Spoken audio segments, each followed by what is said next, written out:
Hello friend, welcome to my YouTube channel math solution. आज हम test the convergence का problem लेंगे जो मोस्ट इंपॉर्टेंट क्वेश्चन है।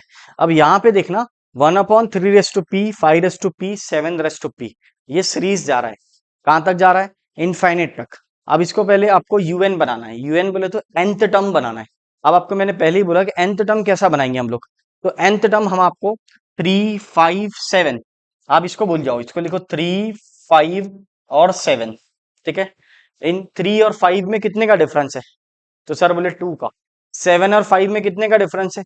तो 2 का। तो यहाँ पर आ जाएगा 2n, इसमें भी आ जाएगा 2n। जैसे अगर 2 का डिफरेंस है तो आप 2n लिखेंगे। क्या लिखेंगे बेटा? 2n। अब मुझे n का वैल्यू 1 रख के देखना आपने। यहाँ पे जब n का वैल्यू आप 1 रखेंगे तो 2 1 जा 2 होता, बट मुझे तो 3 चाहिए। क्या चाहिए? 3 चाहिए। फर्स्ट टर्म क्या चाहिए? 3 चाहिए। जब आप n का वैल्यू 1 रख रहे तो ये 2 आ जा रहा, मुझे 3 चाहिए तो 1 ऐड करना पड़ेगा। तो 2+1, 2n+1, तो ये 2+1 दैट इज 3। इस तरह क्या करने का, एक बार फिर से समझो। 3, 5, 7 में डिफरेंस कितने का है? तो 2 का है।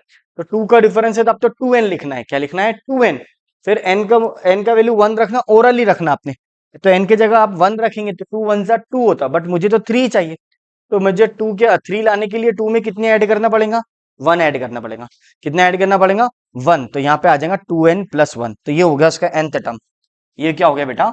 nth टर्म हो गया इसका। तो अब देखना इधर किस तरह बनेगा un का वैल्यू। तो ये आ गया सॉल्यूशन में, डायरेक्ट भी लिखे तो चलता। un is equal to 1/2n+1। ठीक है। अब सबका पावर क्या है? पी। तो ये p है, लास्ट में इसका भी पावर लिख लेंगे आप। तो ये हो गया आपका nth टर्म हो गया। क्या हो गया बेटा? nth term. तो समझा ना किस तरह आया? पहले आपने सीरीज लिख लेना, कितने का डिफरेंस है वो लिख लेना। जितने का भी डिफरेंस है उसको n लगा देना। 2 का डिफरेंस है 2n, 3 का डिफरेंस है 3n। फिर n का वैल्यू 1 रख के चेक करना पहला टर्म मिल रहा क्या आपको, फर्स्ट टर्म मिल रहा क्या। तो n का वैल्यू 1 रख रहे तो 2 आ रहा, तो इसलिए हमने एक ऐड करे। क्या करे? एक ऐड करे। इस तरह आपको सॉल्व करना है। ये आ गया आपका un। अब un में हम लोग क्या करेंगे? n कॉमन निकाल लेंगे। जैसे ही हम n कॉमन निकालेंगे तो इसका पावर क्या है? p है, तो ये p आ जाएगा। अब यहां से n कॉमन निकला तो यहाँ बचा 2। यहाँ पे तो n अवेलेबल नहीं है तो यहाँ पे 1/n आ जाएगा। 1/n का पावर p। तो इस तरह आपको ध्यान में रखना। क्या करे सर आपने? कुछ नहीं किया। यहाँ पे n कॉमन निकला। अब n का पावर p था तो इसलिए n/p आ गया। यहाँ से n कॉमन निकला तो यहाँ से n कॉमन निकला तो यहाँ बचा 2। यहाँ पे n अवेलेबल नहीं था तो 1/n आ गया। ठीक है। अब हम लोग vn निकालते हैं। पहले un सॉल्व करते फिर vn। तो vn क्या रहता है आपका? 1/, जो भी यहाँ पे रहे वो, तो ये रहेगा 1/n/p। 1/n/p। इंपॉर्टेंट क्वेश्चन है, आ सकता है एग्जाम के अंदर। अब यहाँ पे लिमिट ले लेंगे। लिमिट का फॉर्मूला क्या है? Limit n tends to infinity un/vn आ जाएगा। ये क्यों करते सर आप? चेक करना पड़ता फाइनेट आता क्या, फाइनेट आता कि नॉन जीरो है क्या। फाइनेट और नॉन जीरो है क्या चेक करना पड़ेगा आपको, कंडीशन के लिए सॉल्व करना है। तो limit n tends to infinity, un का वैल्यू, ये सब un है आपका। सर ये वाला है कि ये वाला है? हाँ ये वाला लेंगे अपन un। जो n कॉमन निकला हुआ रहता वो लिखना पड़ता। ठीक है। ये आ जाएगा आपका n/p, 2+1/n का power p divided by n/p divided by n/p। ठीक है। अब यहाँ पे क्या करेंगे? n/p कैंसल हो गया। n/p कैंसल हो गया। vn का वैल्यू तो सर ये ऐसा नहीं आएगा ना, 1/n आएगा ना यहाँ पे। हाँ इस तरह vn का वैल्यू क्या है? 1/n/p ऐसा आएगा।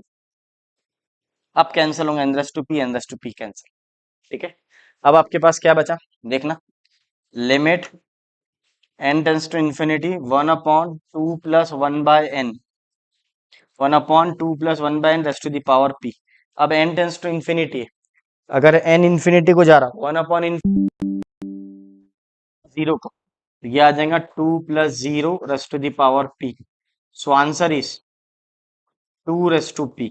Answer is what? 2/p। तो ये तो आंसर आ गया फाइनेट और नॉन जीरो। क्या आ गया है आपका?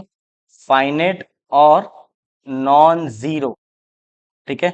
एक बार फिर से समझ लेना, पहले आपको un निकालना है। un बोले तो सीरीज में देवा है, इसका nth टर्म निकाले। nth टर्म का ट्रिक बताया था मैंने, किस तरह ट्रिक है इसकी। 3 5 7 में 2 का डिफरेंस है तो 2n।